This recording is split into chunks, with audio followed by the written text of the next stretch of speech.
قلبي بل بالأدب تنال أعلى الرتب فعش حياة العلماء وقرأ صنوف. السلام عليكم ورحمة الله وبركاته. بسم الله، الحمد لله، والصلاة والسلام على سيدنا محمد وعلى آله وصحبه أجمعين. في درس اليوم إن شاء الله سوف نأخذ طريقة تصميم يوزر انترفيس، واجهة مستخدم ببرنامج الفوتوشوب. نبدأ على بركة الله تعالى. أولا نقوم بإنشاء عمل جديد، نيو فايل، ثم نضع فيه الأحجام التالية: في الويدث 1200 بكسل، ثم في الهايت 1554 بكسل. جيد. ثم نقوم بملئه بهذا اللون F0 F3 F6. بعد ذلك نضغط على Ctrl R، ثم نقوم برسم الخطوط. أنا قمت برسمها مسبقا اختصارا للوقت. كما تلاحظون هذه هي الطريقة التي رسمت بها الخطوط. فقط تسحب من هنا ثم تضع أين تريد، كذلك من الأعلى تسحب هكذا وتضع أين تريد. جيد. لإخفاء هذه الخطوط نضغط على Ctrl H، ولإظهارها Ctrl H. ثم نقوم بإنشاء جروب جديد نسميه ناف بار. ثم بعد ذلك نختار أداة الرندر ريكتانجل، نضع في الريديوس 5، ثم نختار لون أبيض، ثم نقوم بالرسم من هنا إلى هنا بهذه الطريقة. جيد. ثم نقوم بعمل التأثير التالي. أولا نسمي هذا شانل، هذا اللير، ثم نقوم بوضع التأثير التالي: كليك أيمن، ثم بليدنج أوبشن، ثم دروب شادو، نعمل هنا 2 بكسل وهنا 2 بكسل، ثم هنا 2، نختار اللون الأسود، ثم ملتي بلاي، ثم اوكي، ثم نكرر نفس الشيء: كليك أيمن، ثم بليدنج أوبشن، ثم اوتر جلو، هنا 2، ثم هنا أسود، ثم هنا 15، ثم هنا 3، ثم هنا نورمال، ثم كنترول واحد، ثم كنترول إيش. نقوم بإخفاء اللاير. كما تلاحظون هذه هي النتيجة. ثم نضع الخطوط مرة أخرى، ثم كنترول 0، ثم كنترول بلس، نقوم بتكبير قليلا هكذا. بعد ذلك نختار أداة إليبس، ثم لون أسود، ثم زوم هكذا، ثم لاير جديد، نقوم بإنشاء سيركل بهذه الطريقة، ثم فايل بليس امبيدد، نفتح صورة هي هنا، ثم نقوم بتصغير هذه الصورة هكذا.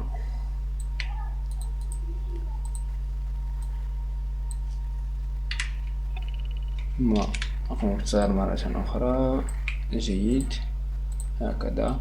ثم نضغط على كنترول الت جي. جيد. ثم نضغط مكان الصورة بأسهم الكيبورد أو الماوس. جيد جدا. بعد ذلك نعمل ريستيرايز لاير، ثم كذلك هنا ريستيرايز لاير، ثم نحدد لايرا معا، ثم كنترول اي، ثم هنا يوزر بيك. جيد. ثم نضعها هنا، ثم بعد ذلك نقوم باختيار أداة الكتابة، ثم نختار خط اسمه بروكسيما نوفا، ثم 22 بكسل بهذا اللون، ثم نكتب هنا داشبورد.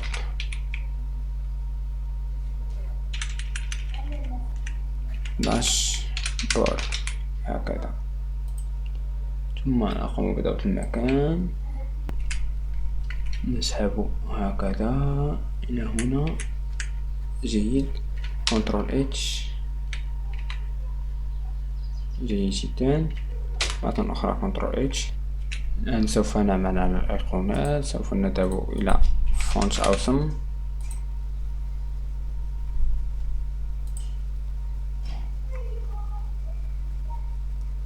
بعد أن قمت بتثبيت الخط على جهازي نذهب إلى تشيت شيت، ثم نبحث عن سم، هو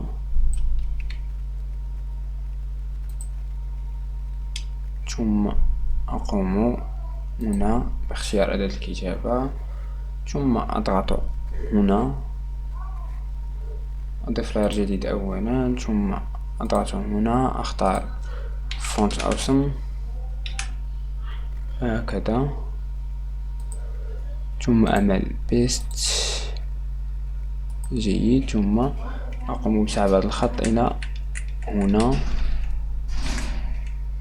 جيد، أعمل مجلد جديد أسميه إيكون، ثم أسحب هذا،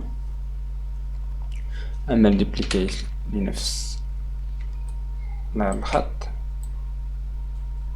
ثم أسحبه هنا. جيد، ثم أبحث عن أيقونة جرس، هي هنا، ثم أعمل بيست، ثم مرة أخرى كنترول جي، ثم أبحث عن أيقونة تسجيل الخروج، أين هي؟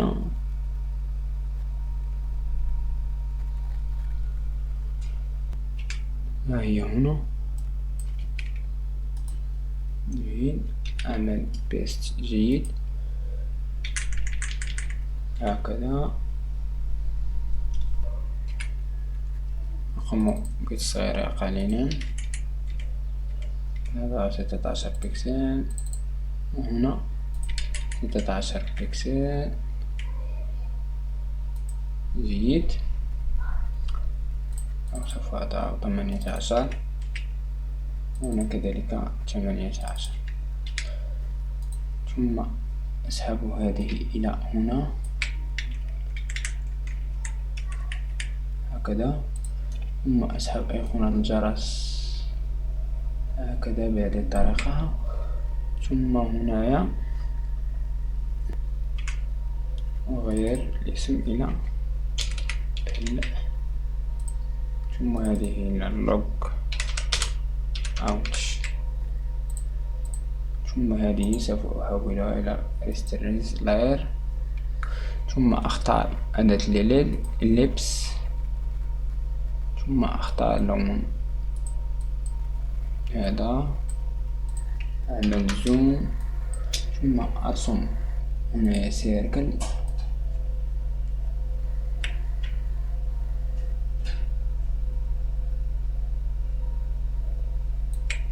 هكذا، ثم أعمل له ستروك باللون الأبيض 1،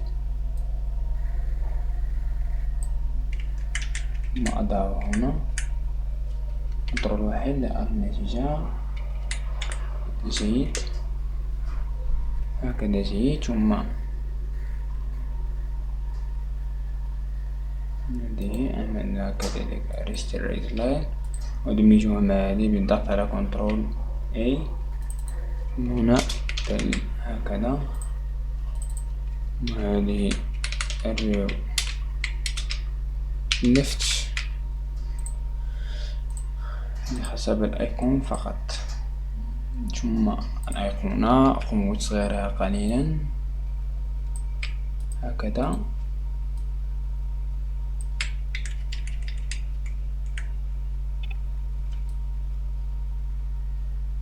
هذه الطريقة، ثم الجرس هنا،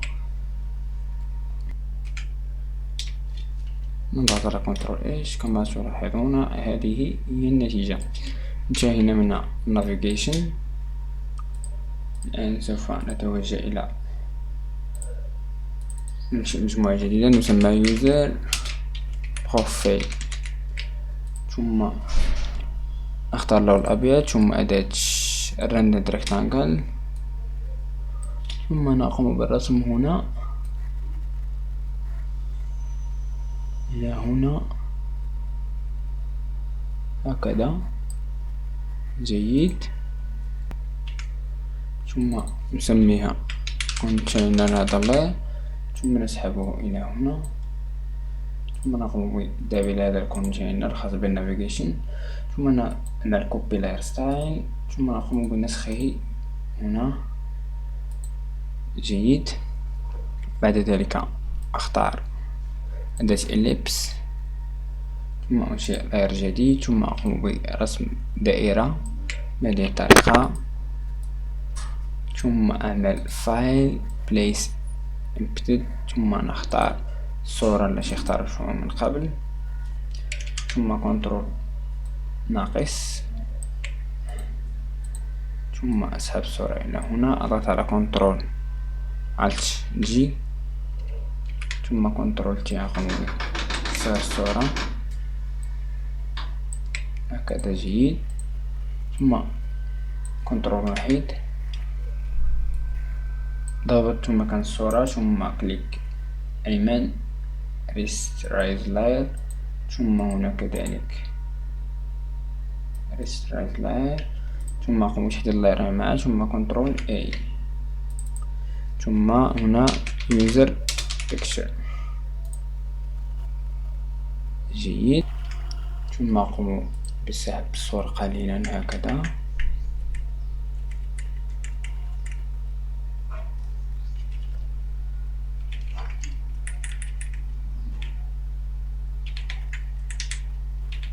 جيد. ثم أقوم باختيار أداة الكتابة، ثم أقوم باختيار هذا اللون الموجود هنا،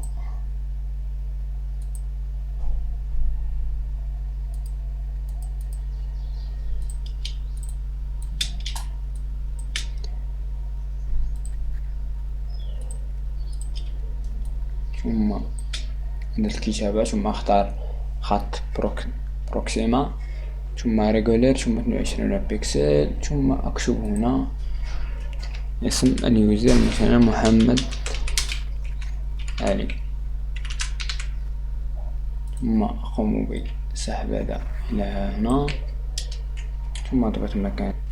جيد. بعد ذلك أختار نفس أداة الكتابة، ثم هذه المرة سأحول الخط إلى نوع لايت، ثم أضيف غير جديد، ثم أقوم بكتابة نص عشوائي مثلا هذا النص، ثم أقوم بوضعه هنا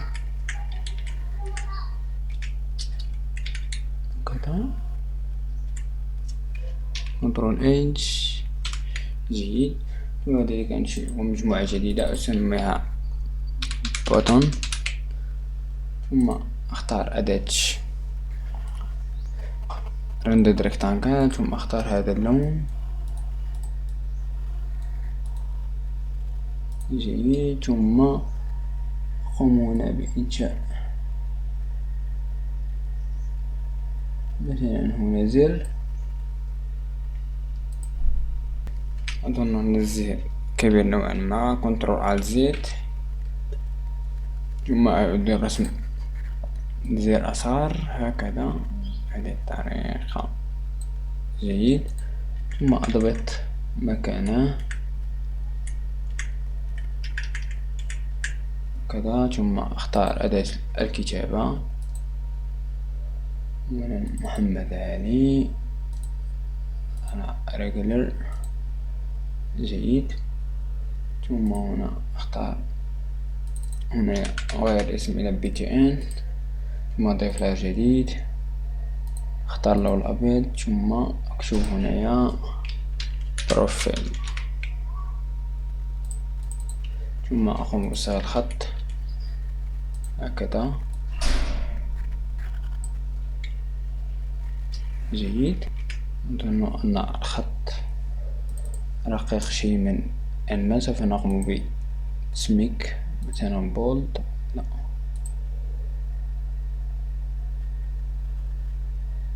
اسمايل بولد، ثم هنا 15.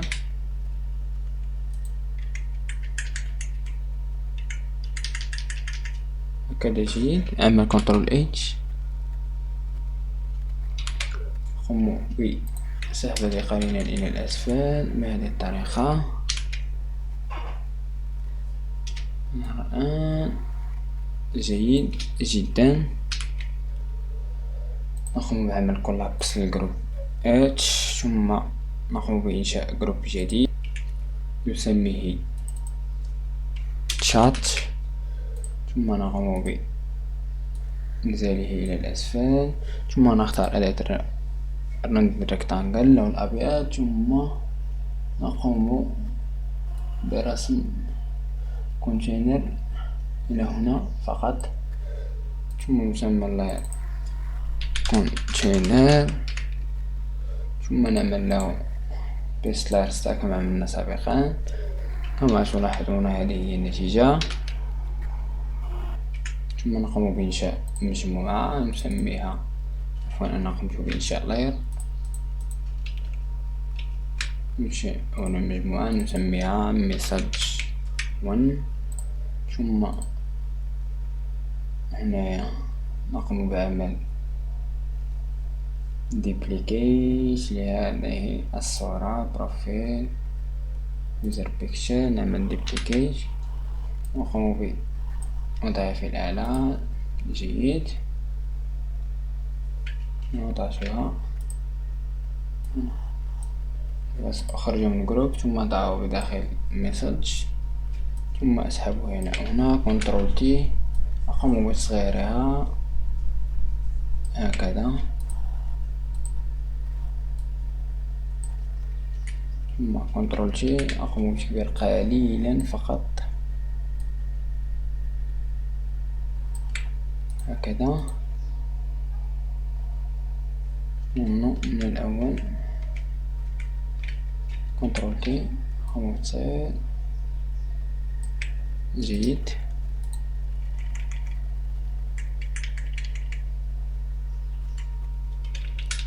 لما قمت بتصغير كثيرا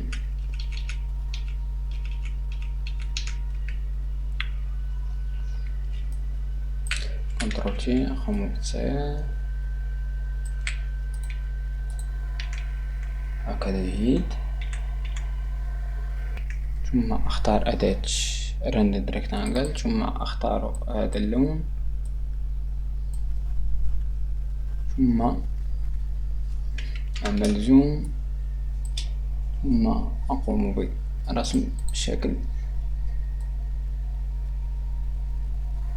بهذه الطريقة هكذا.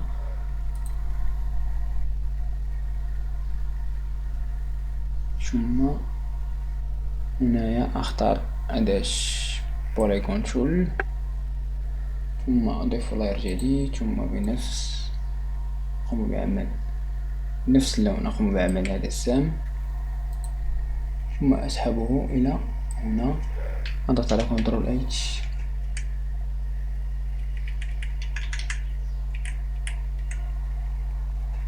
هكذا. جيد. كنترول واحد ثم كنترول اتش. جيد جدا.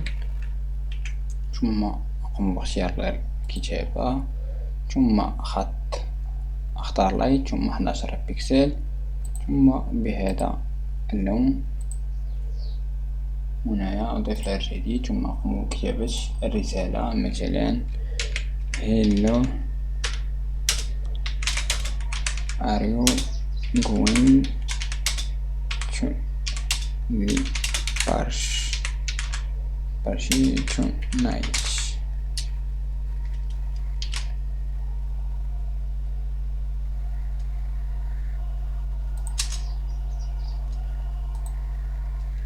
أعمل زوم. جيد. ثم أقوم باختيار هذه، أقوم بعمل شيء كبير هنا. جيد. كنترول واحد، كنترول اتش، أعمل بإعادة نص كيف ما كان هكذا. نمسح به هكذا جيد، نظن هكذا جيد جدا. ثم بعد ذلك أعمل سوف أدخل هذا كله هذه، سوف أعمل فيس، أدخل كل هذه اللايرات في هذا الجروب، ثم أعمل له ديبليكيت هكذا، ثم أقوم بسحب هذه الصورة إلى العكس هنا،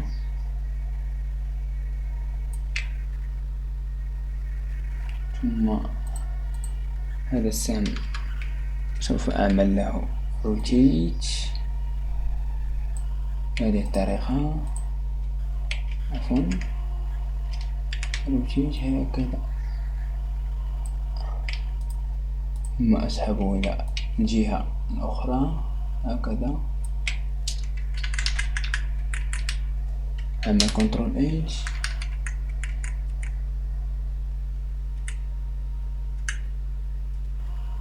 ثم كنترول H، ثم كنترول واحد، ثم أغير أولا هنا إلى مساج 2، ثم أسحب علبة الرسالة مع الخط قليلا هكذا، ثم هذه هنا سوف أفتح صورة أخرى، مثلا هذه،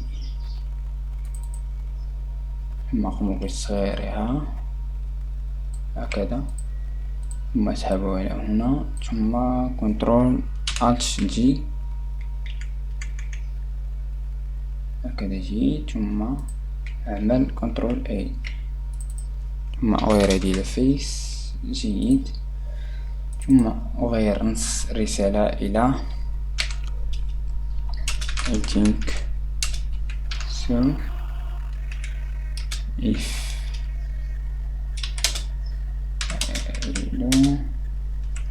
should be there by chain.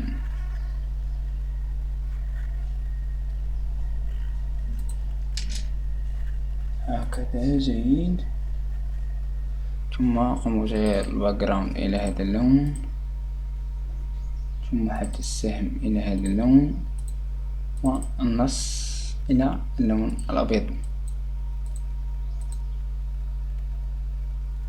هكذا، كنترول H لأن أرى النتيجة جيد جدا. بعد ذلك أقوم بتكرار مساج 1 جروب، ثم أغير إلى 3، كنترول Alt Z، مساج 1 أضعه في الأعلى هكذا، ثم أغير هنا إلى 3، ثم أسحبه إلى الأسفل بهذه الطريقة جيد جدا، ثم أغير نص الرسالة إلى right 3 نقاط C U D، مع نقطة، ثم أخذ النص إلى المنتصف، ثم كنترول H لنرى النتيجة جيد جدا، ثم نعمل كولابس، ثم نقوم باختيار أداة لاين تول، ثم هنا اللون الأبيض كما تلاحظون، أختار هذا اللون، ثم أعمل زوم، ثم هنا أختار 2 بكسل، ثم أقوم بإنشاء خط من هنا إلى هنا، ثم اللون سوف أضبط مكانه، سوف يكون بهذا الشكل. أعمل أن اللون غير مناسب،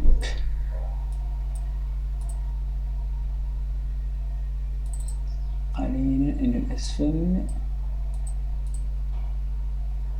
جيد جدا، ثم كنترول اتش، ثم نفس الخط، نختار نفس الخط، ثم هذا اللون،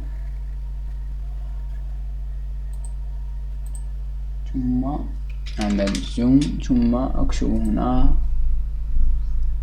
type your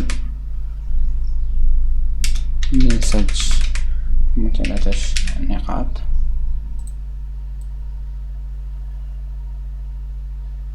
ثم نضغط مكانه، ثم كنترول 1، كنترول اتش، جيد، ثم أختار أيقونة الإرسال، هنا سوف نجدها هنا،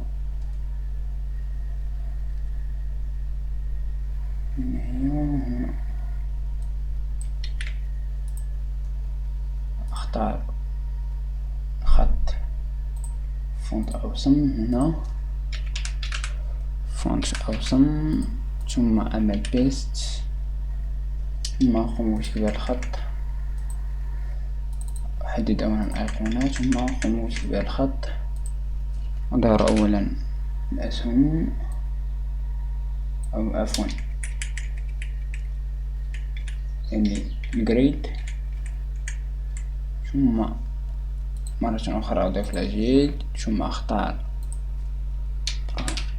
كسيما ريجولر، جيد، ثم أكتب هنا send، ثم أقوم بصغر الخط هكذا، ثم أضعها هنا،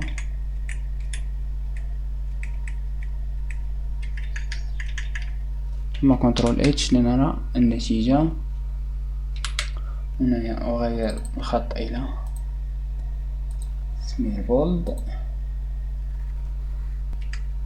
مرة أخرى كنترول اتش،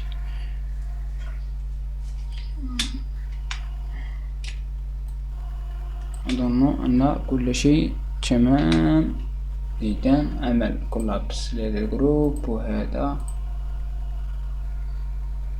هنا سوف أحدد هذه الليرات جميعا، أضغط على الشيفت ثم أحددها جميعا، ثم أسحبها إلى جروب اسمه تشات، جيد، ثم أعمل جروب جديد أسميه فيديو، أضغط على كنترول اتش أولا، ثم نقوم باختيار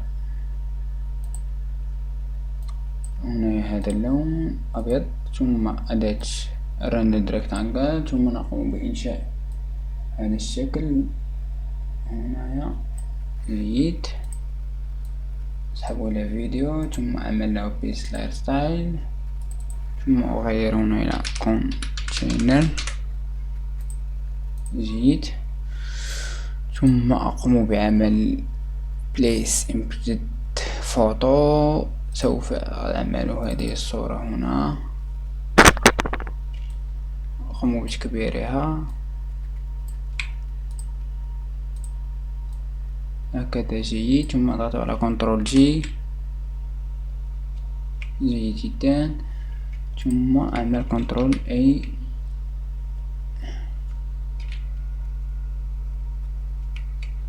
جيد، ثم دمج لا، ثم أكتب هنا فيديو، ثم أعمل كنترول ثم أضغط على اللاير، سوف يظهر تحديث، ثم أضيف لاير جديد هنا، ثم أملأه بهذا اللون هنا، ثم أغير اللون إلى المود إلى overlay، أفضل هذا، ثم أخفف opacity، ثم مرة أخرى أضيف لاير، ثم أملأه بهذا اللون، ثم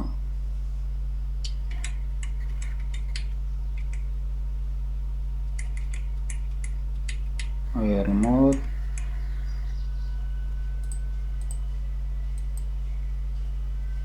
هكذا، أخفف الأوباسيتي إلى 15. ثم كنترول اتش لإخفاء الجريد، ثم أديره مرة أخرى، ثم إزالة التحديد بكنترول دي، ثم نختار هذه الأداة، ثم أقوم بإنشاء دائرة هنا، ثم أضيف غير جديد، ثم أذهب إلى edit، ثم stroke، ثم 2 بكسل باللون الأبيض، ثم أوكي، ثم لون 2 بكسل قليلة، سوف أضع 4. جيد، ثم أخفف الأوباسيتي إلى 65، ثم بعد ذلك أختار polygon tool، ثم أضيف لاير جديد، ثم أقوم بإنشاء زر بلاي بهذه الطريقة هنا هكذا، ثم كنترول تي، أقوم بتصغيره هكذا، ثم أضعه هنا في الوسط، أحدد الليران معا،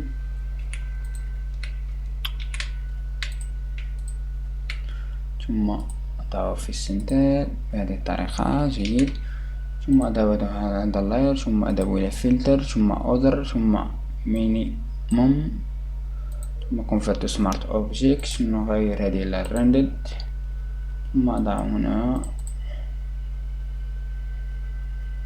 مثلا هنا 5 بكسل،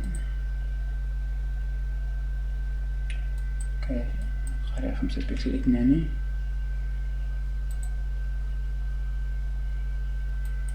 واحد. جيد، اوكي، أحدد الليران معا هكذا، ثم كنترول تي،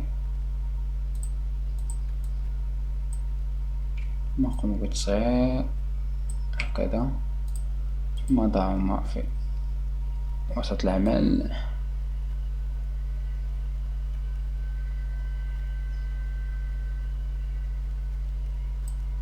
هكذا. جيد، ثم بعد ذلك أختار أداة لاين تول،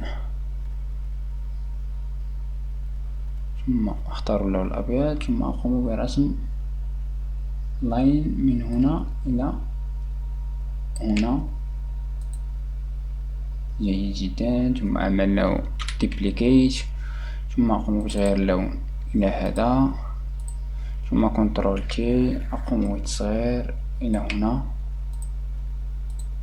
جيد جدا، ثم أقوم بتحديد الليرة معا، ثم أضبط مكان الخط الذي هو هنا، ثم أختار أداة الكتابة، ثم أختار نوع الخط لايت، ثم 12 بكسل، ثم اللون الأبيض، ثم أكتب هنا مثلا دقيقة و 52 ثانية.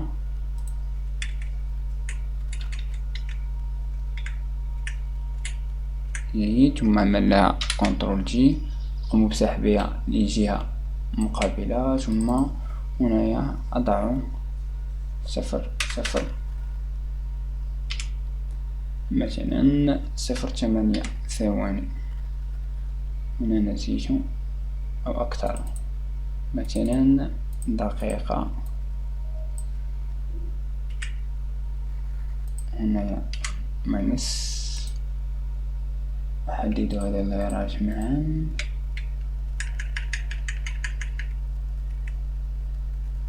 ثم كنترول اتش.